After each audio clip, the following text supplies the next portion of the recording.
Hi friends, Mukta Joshi. या व्हिडिओमध्ये आपण बॉम्बे हायकोर्टमध्ये क्लर्क पदाची लेखी परीक्षा झाली 26 एप्रिल 2026ला.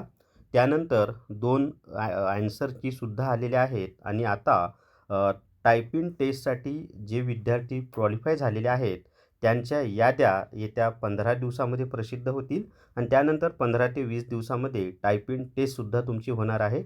म्हणजे येत्या 1 ते 1.5 महिन्यात तुमची टायपिंग टेस्ट होऊन इंटरव्ह्यूसुद्धा होणार आहे आणि पुढचं जे फायनल याद्या वगैरे आहेत त्यासुद्धा लागणार आहेत.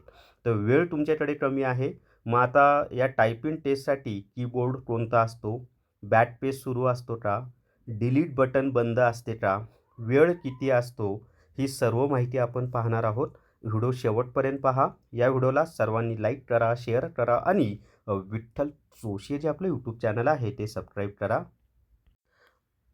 आता जिल्हा न्यायालयाची भरती निघणार आहे. त्यासाठी जर तुम्हाला जिल्हा न्यायालय रेकॉर्डेड व्हिडिओ कोर्स घ्यायचा असेल तर प्ले स्टोअरवरून विठ्ठल जोशी ॲप डाउनलोड करा आणि जिल्हा न्यायालय रेकॉर्डेड व्हिडिओ कोर्स विकत घ्या. लिपिक आणि शिपाई दोन्ही पदासाठी हा कोर्स आहे आणि संपूर्ण अभ्यासक्रम तुमचा यामधनं कव्हर होणार आहे आणि फी फक्त 500 + GST आहे. आणि जो काही म्हणजे जे उच्च न्यायालय होतं ना त्यापेक्षा वेगळा सिलेबस यासाठी आहे. तर त्या पॅटर्ननुसार म्हणजे जिल्हा न्यायालयाचा जो काही अभ्यासक्रम आहे त्या पॅटर्ननुसारच संपूर्ण अभ्यासक्रम यामध्ये मी दिलेला आहे. निश्चितच तुम्हाला फायदा होईल.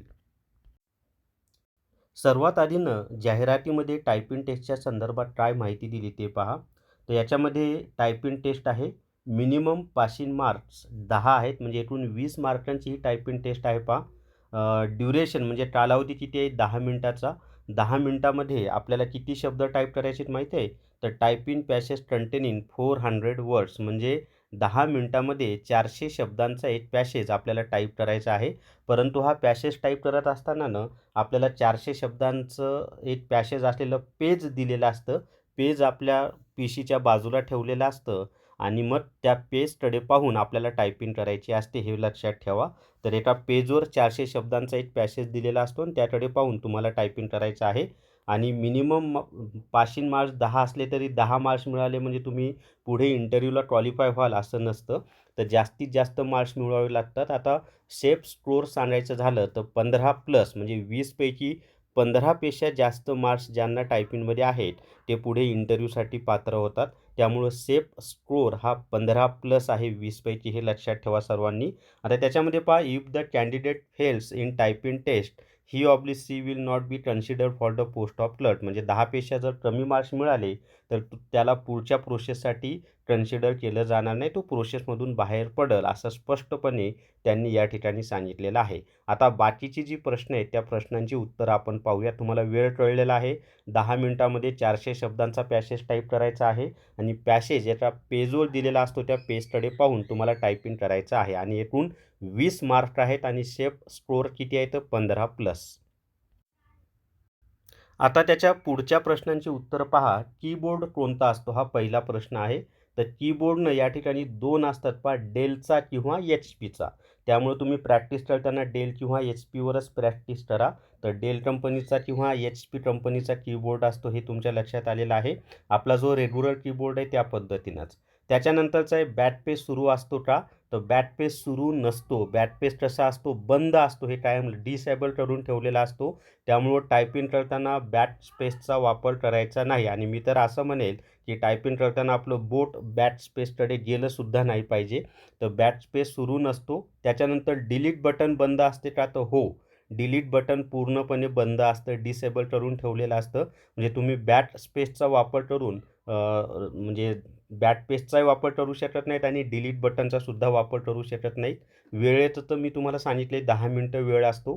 त्याच्यानंतर कशावर होतं हे टायपिंग, तर लिबर सॉफ्टवेअर म्हणून एक आहे पहा, त्या सॉफ्टवेअरवर हे टायपिंग होतं. पण तुम्ही वर्डमध्ये टायपिंगचा प्रॅक्टिस केली तर चालेल किंवा लिबर ऑफिस सॉफ्टवेअर जर तुमच्याकडे असेल तर त्याच्यामध्ये प्रॅक्टिस केली तरी चालेल.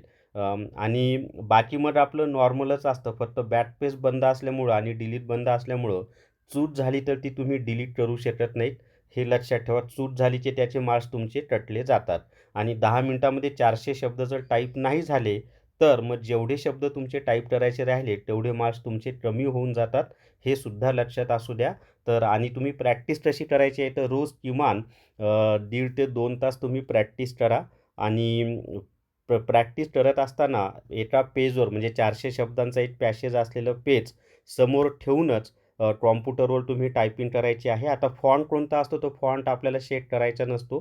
त्यांनीच तो फॉन्ट सेट केलेला असतो आणि आपल्याला पीसी समोर बसवतात आणि टायपिंग सुरू करा म्हटले की आपण टायपिंग करायला सुरुवात करायची. बाकी सगळी सेटिंग म्हणजे फॉन्ट वगैरे सगळं त्यांनी सेट करून ठेवलेला असतो आणि टायपिंग पूर्ण झाल्यानंतर सेव्ह करायला विसरू नका. सेव्ह केलं की तुम्हाला ती प्रिंटआउट येते तुम्ही जे टायपिंग केले त्याची. मग ते चुका ते सगळं मॅन्युअली आत्तापर्यंत तरी हायकोर्टमार्फत मॅन्युअली ते सगळं चेक केलं जायचं.